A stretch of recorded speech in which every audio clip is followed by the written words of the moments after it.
வணக்கம். முக்கிய வினாக்களில் ஒரு புக் பேக் பொறுத்துக பார்க்கலாம். 1. பிரம்மஞான சபை. பிரம்மஞான சபை அன்னி பெசன்ட். ஹெச்.எஸ். ஆல்காட்டுடைய மறைவுக்கு பிறகு 1907 அன்னி பெசன்ட் பிரம்மஞான சபையுடைய தலைவராக பொறுப்பேற்றிருப்பாங்க. 2. சாரதா சதன். சாரதா சதன் பண்டித ரமாபாய். பண்டித ரமாபாய் இது நம்ம தமிழில் 9th புக்கில் பெண்மை உயர்வுக்கு பண்டித ரமாபாய் நம்ம படிச்சிருப்போம். 3. உட்ஸ் கல்வி அறிக்கை. உட்ஸ் கல்வி அறிக்கை 1854. இது இந்திய கல்வியின் மகா சாசனம் என்று அழைக்கப்படுகிறது. இந்திய கல்வியின் மகா சாசனம் என்று அழைக்கப்படுவது எது அப்படின்னு கேட்டாங்கன்னா உட்ஸ் கல்வி அறிக்கை. 4.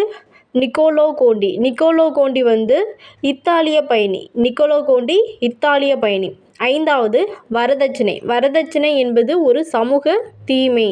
வரதட்சணை என்பது ஒரு சமூக தீமை. இப்போது பிரம்மஞான சபை ரிலேட்டடாக கடைசியாக நடந்த குரூப் 4 எக்ஸாமில் ஒரு கொஸ்டின் கேட்டிருந்தாங்க. அந்த கொஸ்டின் பாருங்கள். பிரம்மஞான சபை பற்றிய சரியான வாக்கியங்களை தேர்வு செய்க.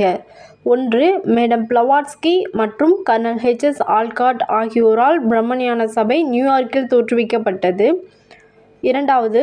1888 இந்தியாவில் அன்னி பெசன்ட் அம்மையார் இதில் இணைந்தார்.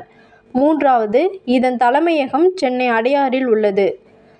கூற்று 1 சரி. ஏன்னா நியூயார்க்கு அமெரிக்காவில் தான் இருக்குது. நம்ம ஸ்கூல் புக்கில் அமெரிக்கான்னு மட்டும் கொடுத்துருப்பாங்க. இங்கே பர்டிகுலராக அந்த பிளேஸ் மென்ஷன் பண்ணி கொடுத்துருக்காங்க. ஸோ அதனால் கூற்று 1 சரிதான். 2. 1893 பிரம்மஞான சபையுடைய உறுப்பினராக அன்னி பெசன்ட் அம்மையார் பொறுப்பேற்று அதன் பிறகு அதன் கொள்கையை பரப்ப இந்தியா வந்திருப்பாங்க. ஸோ 2வது கூற்று தவறு. 3. பிரம்மஞான சபையுடைய தலைமையகம் பின்னால் சென்னை அடையாருக்கு மாற்றப்பட்டது. ஸோ இந்த 3வது கூற்றும் சரி.